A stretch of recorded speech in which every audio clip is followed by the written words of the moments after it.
My brother called me ungrateful the same night I signed the papers on my first home. Not congratulations. Not I'm proud of you. Just ungrateful, delivered through my mother's voice on the phone while I was still sitting in the parking lot of the title company. The ink barely dry on 30 pages of the most important documents I had ever signed in my life. I was 31 years old. I had worked since I was 15. And I had just bought a house entirely on my own, with no help from anyone in my family. You'd think that would be something worth celebrating. You'd be wrong. Let me back up. Because the house was just the match. The powder had been building for years. My name is Rachel. I'm a licensed insurance fraud investigator for a regional carrier based in the Midwest. I spent 6 years learning how people hide money, fabricate claims, and paper over financial crimes, with just enough legitimate paperwork to make the whole thing look clean from a distance. I am very good at my job. My family knew what I did for a living. They just never thought I'd turn those skills toward them. My brother, Derek, is 34. He has always been the creative one, which, in our family, translated to the one who didn't have to follow the same rules as everyone else. Growing up, Derek played in bands, dropped out of 2 colleges, and moved back home 3 separate times. Each time, my parents, Frank and Connie, welcomed him back without conditions. His room was kept exactly as he left it. His car insurance stayed on their policy until he was 29. When he needed money for a music project at 32, my father quietly wrote him a check for $8,000 and told my mother it was a loan. It was never repaid. No one mentioned it again.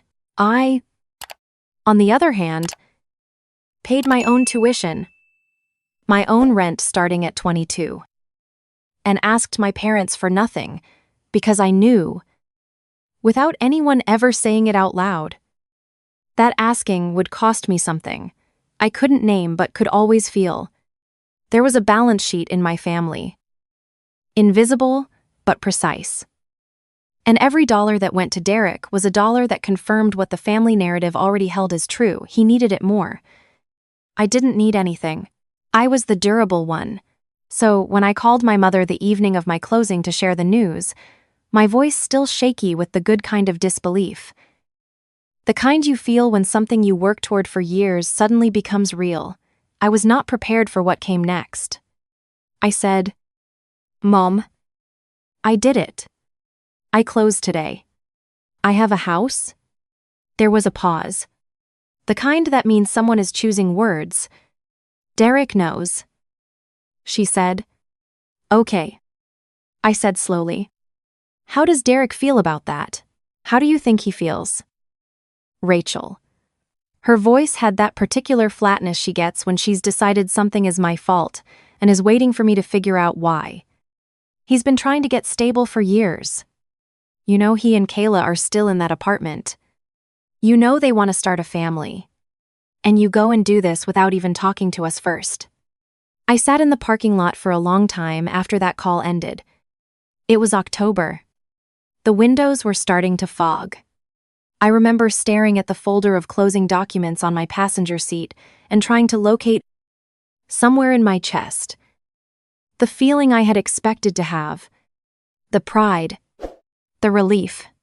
Instead, there was just that old, familiar weight, the one that said your happiness is a problem for this family. My father called the next morning. He didn't raise his voice. He never raised his voice. Frank operated on a frequency of quiet, deliberate pressure, the kind that doesn't leave marks. He told me, in a tone that was almost gentle, that he and my mother had been discussing it, and they felt the right thing to do would be to put Derek's name on the deed. I said nothing for a moment. I genuinely thought I had misunderstood. What I said, not the whole house. He said, as if that were a meaningful distinction. Just as a co-owner, so he has something to stand on. You can buy him out eventually if you want full ownership. But right now, it would help him, and it's the fair thing to do. You've always had more than he has. Rachel, you've always landed on your feet. He needs a foundation. Dad, I said, I need you to understand what you're asking.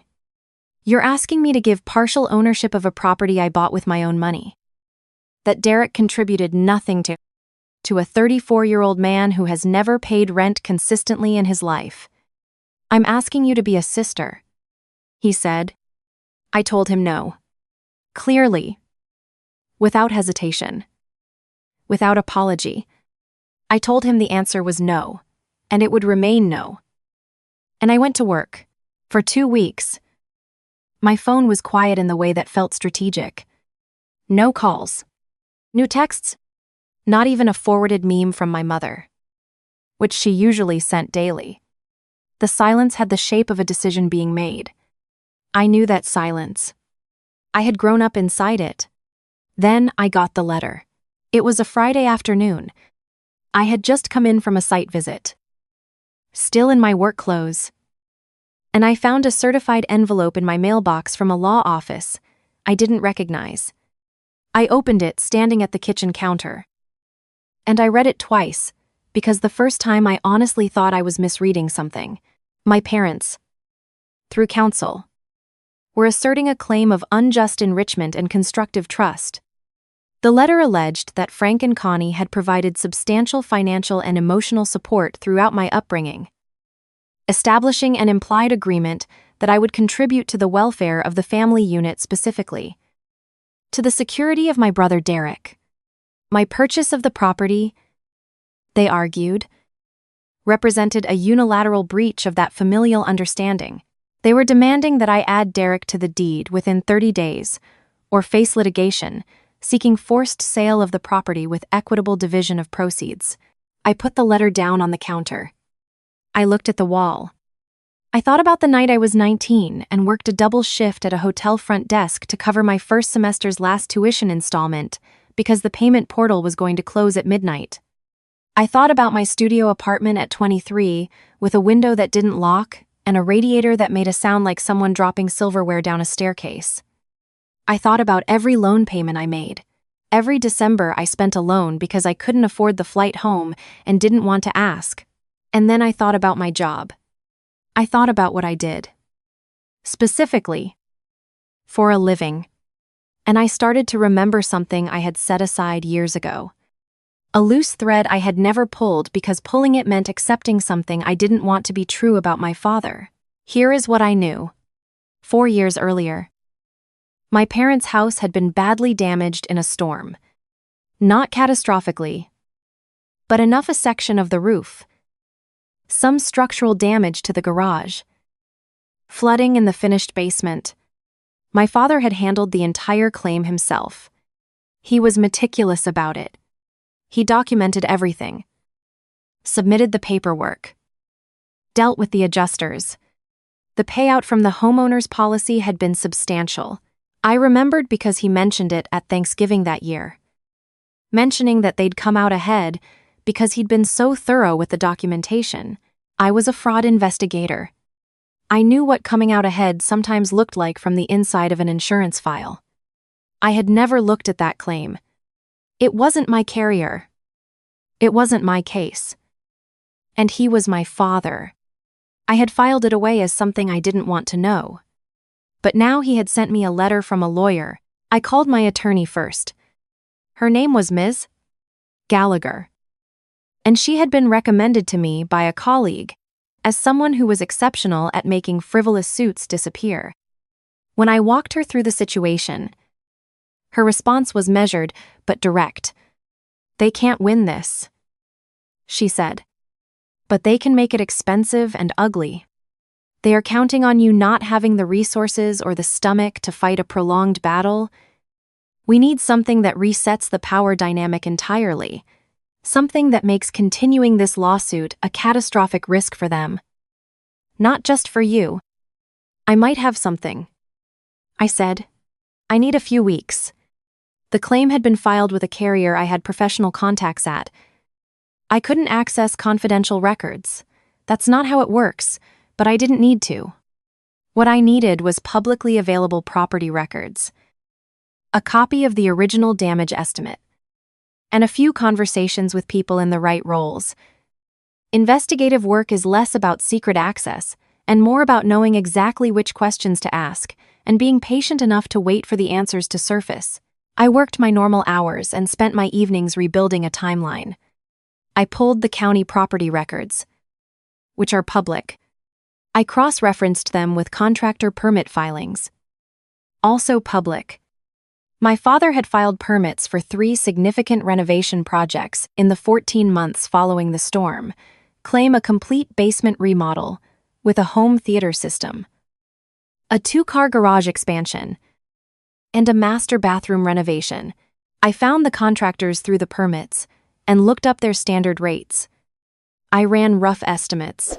The numbers did not line up with a standard storm repair payout. There was, conservatively, a gap of somewhere between $60,000 and $80,000 that could not be explained by the insurance settlement alone, not unless the settlement had been significantly padded, which meant either my father had a source of funds I wasn't aware of, or the claim had been inflated. I needed one more piece. I reached out through a professional contact to a public adjuster who had experience reviewing residential storm claims in our region.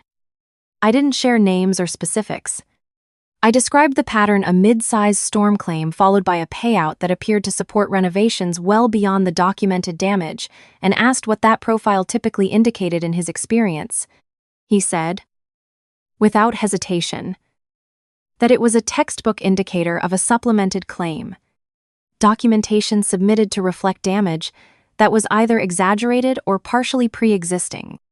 Happens more than people think, he said, especially with claimants who are detail-oriented and know how to present paperwork.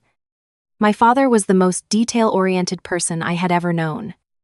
I compiled everything: property records, permit filings, contractor rate comparisons, the adjuster's professional assessment, and a carefully constructed timeline showing the renovation scope versus the reported damage scope. I put it in a folder on my laptop, and I sat with it for 2 nights before I did anything, because this wasn't a professional case. This was my father. And if I was right, I was about to walk into a room and detonate something that couldn't be undetonated. But he had sent me a letter from a lawyer. He had done it without calling, without coming over, without any conversation. He had chosen the coldest possible weapon and aimed it at the life I had built alone. He had made this a transaction, so I would treat it like one. Ms.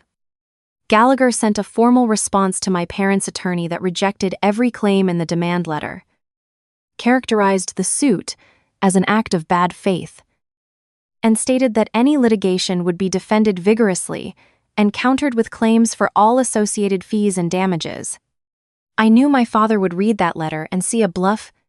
I knew he would escalate. He did. A week later, my mother called and said they wanted to sit down as a family. She called it a mediation. She said my father just wanted everyone to be heard and to find a peaceful resolution.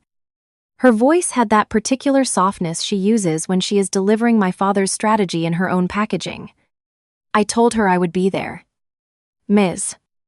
Gallagher told me not to go. It's a pressure tactic, she said. They want you in a room where they can work on you emotionally. I know. I said, I want to be in that room. We met at my parents' house on a Sunday afternoon. That choice, their home, their territory, was intentional. And I knew it. My mother had set out coffee and a plate of things from the bakery downtown. The kind of domestic staging that says this is a reasonable family, having a reasonable conversation. Derek was already there when I arrived. Sitting in the armchair, he always claimed, his girlfriend Kayla beside him on the couch. My father was at the head of the dining table, which they had cleared and set up as if it were a conference room. He had printed documents. He had a notepad, a family friend named Paul, who was a retired HR manager and apparently their idea of a neutral mediator, sat at the side of the table with his hands folded. I sat down, put my laptop bag on the floor beside my chair, and waited. My father opened by telling me that they loved me and that none of this was about winning. He said they were concerned about family unity. He said that Derek and Kayla had been through a hard few years and that as a family, they had always supported each other. And he was just asking me to extend that same support now. Derek stared at the table. He looked uncomfortable. Actually, which I noted. I waited until my father finished. Then I said, I want to talk about the storm claim. The room shifted. My mother looked confused. Paul looked at his folded hands. Derek looked up at me. My father's expression didn't change. But something behind it did. I'm not sure what that has to do with, he started. I pulled the permit records. I said, I opened my laptop. The permits filed in the 14 months after your homeowner's claim show a basement home theater, a 2-car garage expansion, and a full master bathroom renovation. I've had those scopes of work evaluated for approximate cost by a licensed public adjuster. I turned the screen so he could see. The gap between documented storm damage and documented renovation scope is consistent with a materially inflated claim. My mother said, Rachel, what are you? I want to be very precise. I said, keeping my voice level, keeping my eyes on my father. I am not making an accusation in this room. I am telling you what the records show. And I am telling you that I know exactly how to present those records to a state insurance fraud unit in a way that will result in a formal investigation. I paused. The same way I do it professionally. Every week. My father said my name. Just my name. The way he said it had never sounded like that before. You filed a lawsuit against me using the legal argument that I was unjustly enriched. I said, I want to talk about unjust enrichment. I want to talk about a renovated basement and an expanded garage and a beautiful bathroom that your homeowner's policy paid for. At least on paper. I looked at him steadily. I've been doing this job for 6 years. Dad, I know what these files look like. I know where they go. Paul quietly closed his notepad and stood up. I think I'll step outside, he said. And he was gone before anyone responded. Kayla reached for Derek's hand. Derek was still looking at me. His expression had changed into something I hadn't expected. It looked something like relief. Drop the lawsuit. I said, instruct your attorney today. And I want it confirmed in writing by Wednesday. If I don't have that confirmation, the file I've compiled goes to the State Fraud Division with a formal referral. I will put my name and my professional credentials on it. I will not be anonymous. I closed my laptop. And I want to be clear, I don't want the house. I want my house. I just want to be left alone. My father looked at my mother. My mother was looking at her hands. He said, quietly, that he would call his attorney. I picked up my bag and stood up. I looked at Derek. And something passed between us that was complicated and real, and didn't need words right then. I drove home. I sat in my driveway for a while. Then I went inside, made coffee, and waited. The lawsuit was dropped by Tuesday. Ms. Gallagher received the written withdrawal confirmation at 4:47 inches the afternoon and forwarded it to me immediately. I read it 3 times. Then I went for a long walk around my neighborhood. My neighborhood, the one I lived in because I had chosen it, and I let the late October air do what it needed to do. But the story didn't end there. It shifted. My father went quiet. My mother went into a kind of controlled grieving, leaving me long voicemails that were equal parts tears and accusation, telling me I had weaponized my career against my own family, that I had humiliated my father in front of people who respected him, that I had chosen winning over belonging. I listened to each one and did not call back. What I hadn't expected was Derek. He texted me 4 days after the mediation. Just, can we get coffee? Somewhere neutral, I agreed. We met at a place downtown on a Thursday morning. Before either of us had to be anywhere. He was already there when I arrived, holding a paper cup with both hands, looking like he hadn't slept well. I didn't know he was going to do it. Derexit. Before I even sat down. The lawyer thing. I didn't know. When Mom told me, I thought she meant they were going to talk to you. I didn't know they'd actually filed. I believed him. That was the hard part, I believed him. What did you think was going to happen? I asked. He shook his head. I don't know. I think I let myself not think about it too clearly. He looked at his coffee. It's been easy to let things be taken care of. I know that. I know how it looks. How does it look? I said. Not unkindly. Like I've been a passenger. He said. In my own life. We sat there for a while. I ordered something I didn't really want. Outside the window. The street was going about its morning. I told them I'm moving out. He said. Kayla and I found a place. We're doing it ourselves. He paused. She's been telling me to for a while. I just didn't want to admit she was right. I didn't say anything gracious or easy. I just said, okay. And I meant it as a beginning. Not a verdict.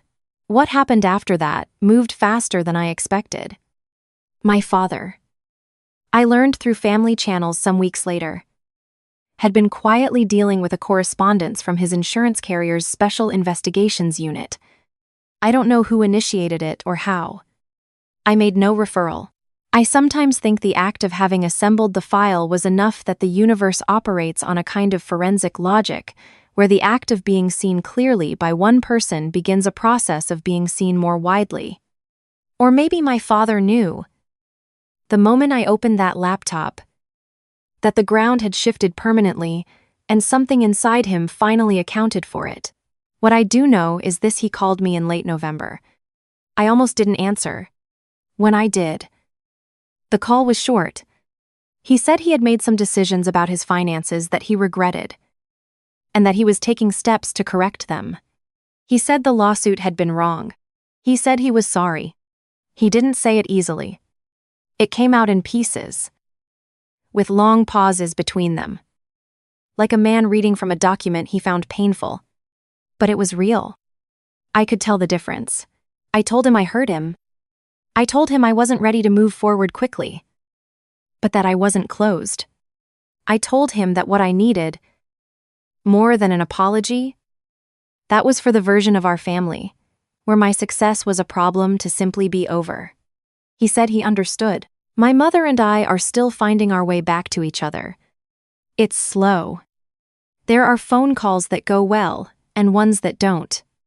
She still defaults, sometimes, to framing things in ways that center Derek's struggles over my own. And when she does, I say something about it now, instead of absorbing it. That's new. That's hard. But it's honest. And I'd rather have an honest relationship with my mother than a comfortable one built on my silence. Derek and Kayla signed a lease. They moved into a 2-bedroom apartment in November. He texts me sometimes, not often, but genuinely.